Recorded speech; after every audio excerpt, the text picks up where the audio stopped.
IFM News. IFM News. IFM News. Lokal.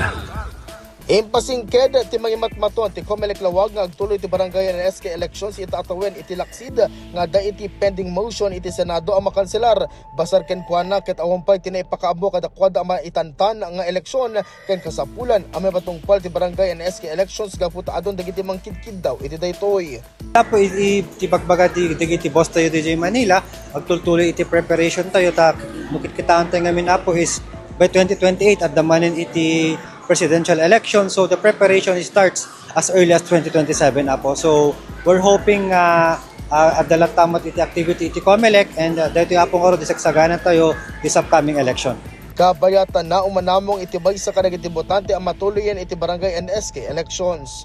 For me, sir, dapat matuloy lata kasi we should also give chance to for other candidates who also want to lead and who can lead, not just want to lead.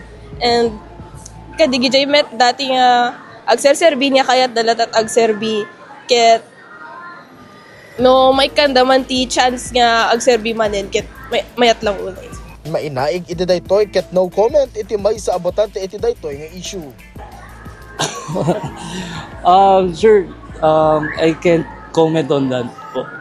Inayon, digiti nakasarsarita tayo pa'y abotante asapay lakuma ket makapili tayon iti pudpud no a leader saan ket di at obrana ket agtaray manipud iti linteg. Para iti IFM News, ay Dolores Martinez Tatak, IFM. IFM News. IFM News. IFM News. Lokal.